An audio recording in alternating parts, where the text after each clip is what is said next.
Hi everybody. I am here as promised. I am a little tardy. Excuse me for being tardy. I do apologize. We're going to get into it shortly. Let me just make sure that everybody can hear me and everything is all good. I got some great content for today. We're going to talk about embracing the space that you're in. How do you embrace the space that you're in? What does that look like for you?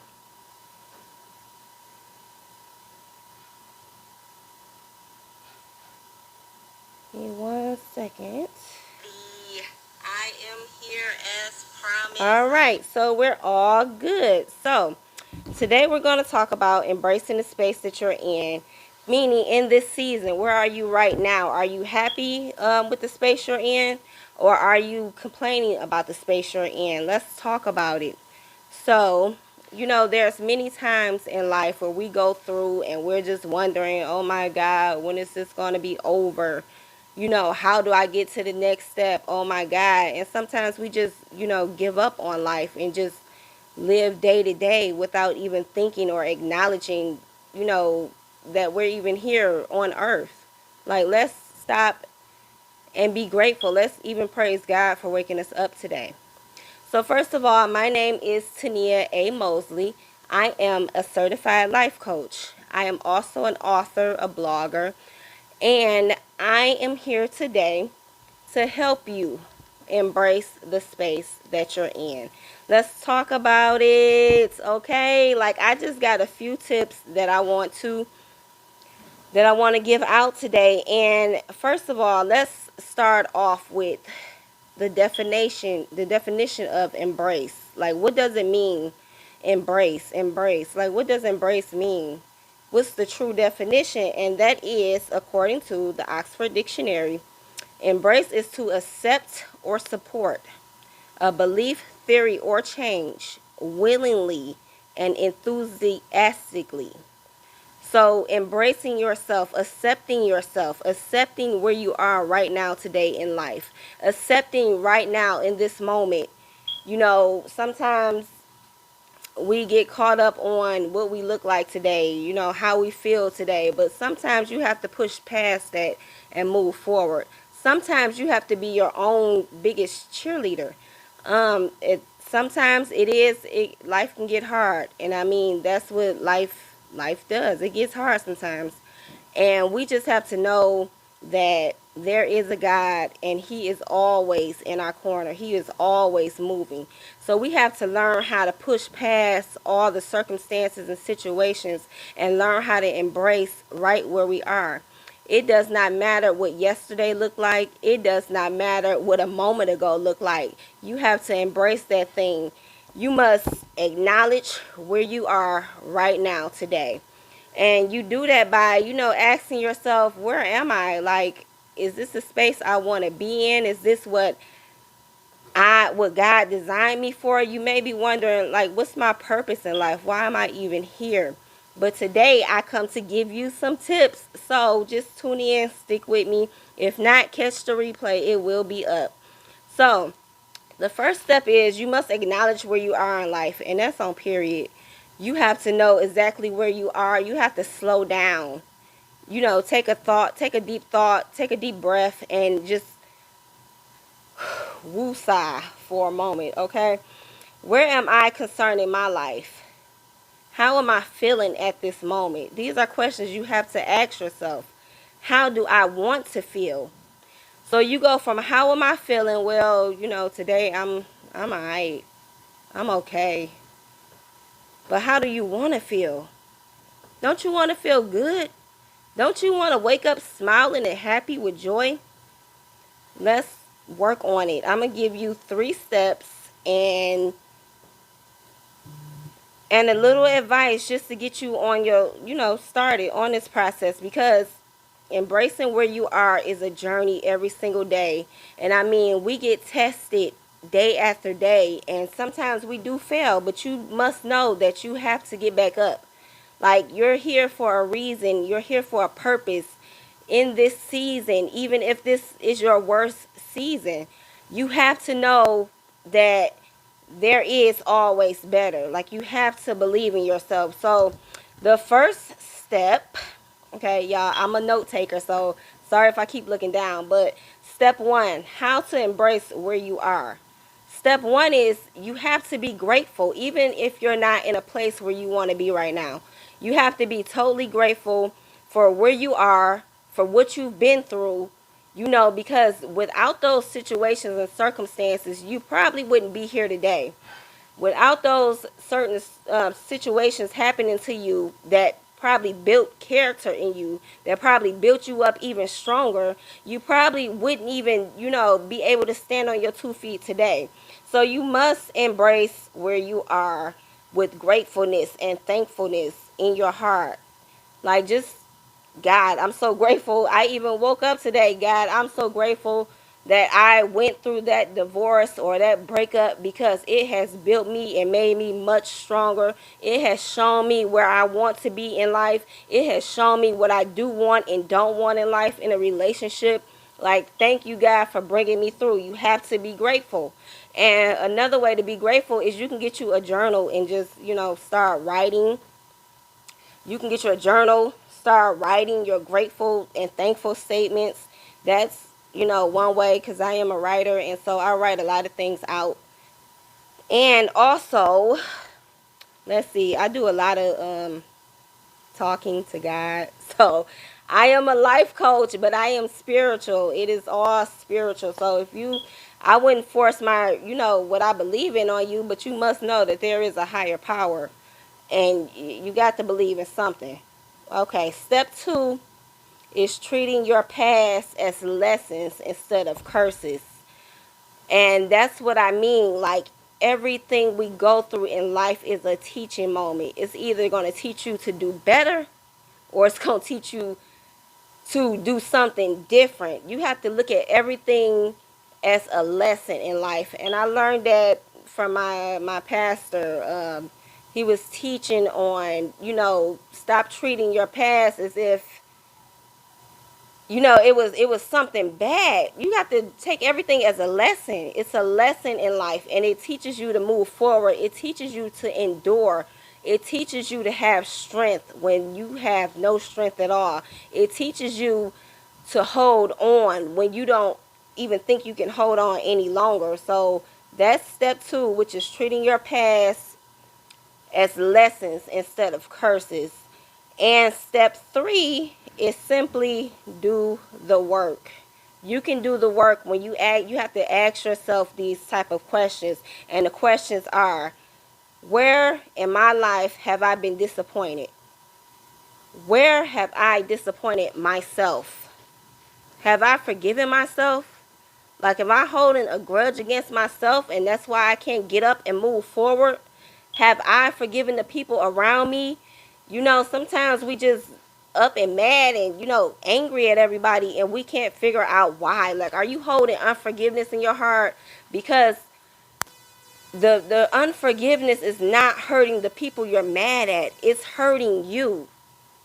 All the stuff you hold on the inside of you is only hurting you. So you have to do the work.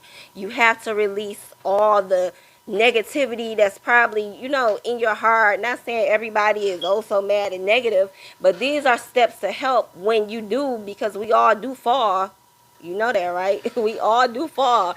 So these are some tips to help, when you do fall, or if you're ever in this situation.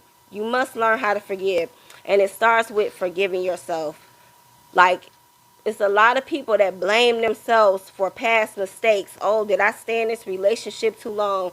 Why did I let them do this to me? It's a growing moment. It's a teaching moment. It's a learning lesson. You have to keep moving and pressing on. You have to love yourself enough to let all that go. And when I say love yourself, you have to love yourself enough to walk away sometimes. You have to love yourself enough to keep it moving sometimes. You do not have to stay stuck and stagnant on people and situations that are not there to help or benefit you. Yes, forgive them, but that does not mean we have to be best friends. But you do and you should forgive the situation so you can free yourself.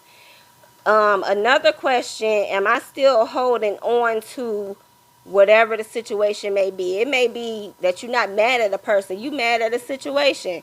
Like, am I still holding on to that? Like, how do I let that go? You got to let that thing go in order to free yourself, because embracing the space that you're in right now is all about being you truly and being free. You have to set yourself free. You can't stay stuck and stagnant. You cannot stay worrying about the next person. It is imperative, because if you don't do the work, nobody's going to do it for you. If you don't love you enough, nobody is going to love you more than you. You know what I'm saying? So, some people call it selfish. Oh, this self-love thing. No, self-love is real. Because if I don't love me and if I don't take care of me, who's going to do it? If I can't take care of me, how am I going to take care of you? It's impossible. I don't care what type of way you try to flip that. Another question would be, what have I done to move forward in this situation? And these are things you can ask yourself, and actually ask yourself, sit there for a minute and write down whatever comes to mind, and I promise you, you will have an answer. I promise you, I promise you on everything. Those are the 3 steps I have, but I did want to talk about walking in forgiveness and walking in love. And I'm talking about agape love, the kind of love that God gives, because the way this world is set up now, with all this hate in this world, it hurts people to walk around with so much hate in their heart. Even when people are unkind to you, show some type of love. You might flip their feelings. Like, you might change their world inside out. You just never know. Watch how God takes you out of the dark into his marvelous light while you're doing your inner work. It takes work to do this inner healing. It takes work. Inner healing is a process. It's something that happens daily. It's something that you must do. Like, this is non-negotiable. It's something you must do. Self-healing is a must. It's a process. It's a must. It's a daily walk. Not saying that you're going to walk around every day perfect, but no, you have your moments. But those are where, I'm big on affirmations, declarations and affirmation. Those are where those will come into play. You need to start standing in the mirror, looking at yourself and affirming yourself. I am loved. You know what I'm saying? Like, I am loved. I give love. I cherish love. People around me love me. You have to talk to yourself and build your own self up. Because once again, if you don't do it, if you don't have time for it, who gonna do it? Like, who gonna teach you? Nobody. So this is why this is inner work, inner healing, inner guidance. Like, you have to, this is work, y'all, and you have to stay committed. And not just for yourself. It's for your children, for your husband, wife, whatever. It's for you to be a better you, for the love can pour out to other people. That's why we do this work. Again, we are not perfect. We will all make mistakes. Forgive yourself and forgive others. We have to work to better our thoughts daily, because the mind is a terrible playground if you let it run free. You have to every day, anytime a negative thought come into your mind, it's best you try to cancel that thing out and try to think the total opposite. Like, the total opposite. Like, man, why did I just do that? That was like the dumbest thing I ever did. No, say no, that was a mistake, but God, you gonna bring me out. I know it's a better way. I can do it better this time. I can do it. I'll figure it out. I am the solution. I'm the solution, period. If you know you the solution, that's all. What they gonna say? You're the solution, right? So you got this. You got this. Again, be grateful for the space that you are in right now. Let go of all the past, the hurt, the pain, the anger. Let it go and just close your eyes, quiet your mind, relax, breathe in and breathe out, and just be. Just be. Just let it go. Sometimes we got to move side. Just let it go. And when you're doing that, you breathe in positivity and you relax. Breathe out negativity and you just meditate in that thing for like 5 minutes. Breathe in positivity, let out negativity, and I promise you, when you get up, you will feel better. And those were just some tips. I did have a story I wanted to get in, but I'll save it for next time because I'll be back soon. So this was Coach Taynia, and I'm going to start coming live more often. I do promise. But yeah, so I just had to get back into things, and I am going to see you guys soon, real soon. And I'll finish the Embracing the Space You're In segments because we need to do the work. We need to heal. We need to do self-healing, self-love. We need to heal our emotions, our heart, and learn how to forgive, walk in forgiveness. We need to walk in forgiveness, walk in love, and you'll feel so much lighter and better. Get you a journal, start writing that thing out, and just let it go. Like, you can't worry about tomorrow, for only God knows what tomorrow holds. So you gotta live for today, and live for you, and live for your family. All right, this has been Time with Coach T, and I love y'all. Again, destined with a purpose. I am destined with a purpose. You are destined with a purpose, and we can do this. I will be back with more tips, probably next week. I'm trying to see, but I'll talk to y'all soon. If you have any questions, feel free to always inbox me. All right, bye bye.